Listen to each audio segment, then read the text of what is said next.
भारतीय संविधान के रचयिता डॉक्टर भीमराव अंबेडकर को सन 1947 को स्वतंत्र भारत के नए संविधान सभा की प्रारूप समिति के अध्यक्ष के रूप में नियुक्त किया गया था। उनके सामने संविधान का प्रारूप तैयार करने का एक चुनौतीपूर्ण काम था, जो अत्यंत पेचीदा और जटिल कार्य था। संविधान प्रारूप समिति के 7 सदस्य थे, लेकिन विभिन्न कारणों से वे अपना पूरा सहयोग न दे सके। अपनी खराब सेहत के बावजूद बाबा साहेब ने अकेले ही रात दिन मेहनत कर भारतीय संविधान का प्रारूप तैयार कर दिखाया, जो समता, स्वतंत्रता, बंधुता और न्याय के सिद्धांतों पर आधारित है। 4 अक्टूबर 1948 को डॉक्टर भीमराव अंबेडकर ने संविधान सभा में संविधान प्रस्तुत किया। 20 नवंबर 1948 को संविधान सभा ने अनुच्छेद 17 से अछूत शब्द हटाने का निश्चय कर लिया।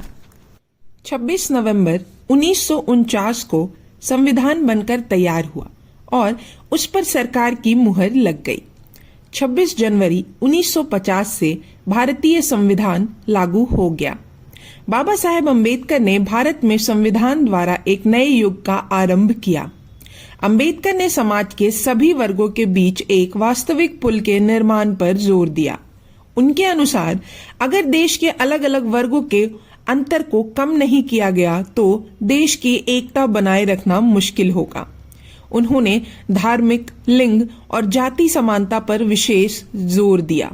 वह शिक्षा, सरकारी नौकरियों और सिविल सेवाओं में अनुसूचित जातियों और अनुसूचित जनजातियों को सदस्यों के लिए आरक्षण शुरू करने के लिए विधानसभा का समर्थन प्राप्त करने में सफल रहे। एक बार विदेशी पत्रकार भारत की सामाजिक एवं राजनीतिक स्थितियों का अध्ययन करने भारत आए।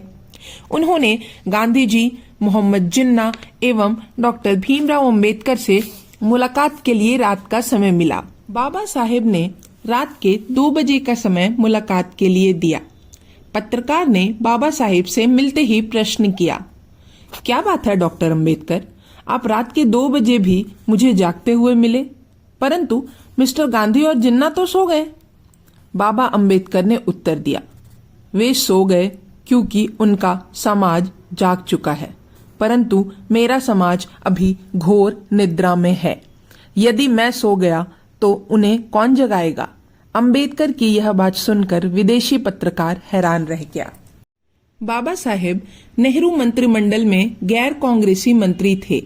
संसद में कानून मंत्री के रूप में उन्होंने हिंदू कोड बिल पेश किया, जिसमें उत्तराधिकार, गुजारा भत्ता, विवाह, तलाक, गोद लेना एवं नाबालिगपन पर प्रगतिशीलता की दृष्टि से विचार किया गया था।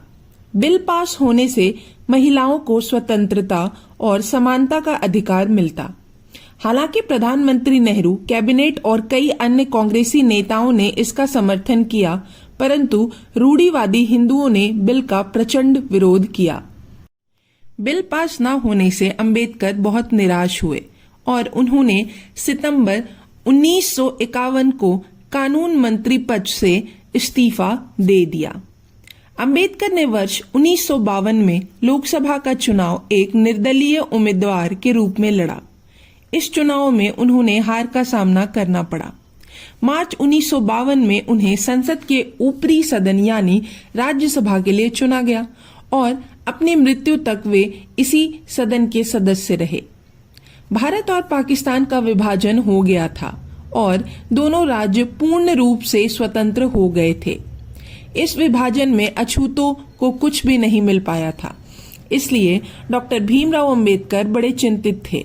उन्होंने जीवन भर संघर्ष किया और दलितों ने बड़ी कुर्बानियां दी, पर अंत में कोई ठोस फल नहीं मिला। अतएव अपने अंतिम प्रयास की दिशा में डॉक्टर भीमराव अंबेडकर अक्टूबर 1946 में लंदन पहुंच गए। वहां वह मंत्रियों, राजनीतिज्ञों और विशेषज्ञों से मिले ताकि अछूतों के हितों की अच्छी सुरक्षा का मार्ग निकल सके।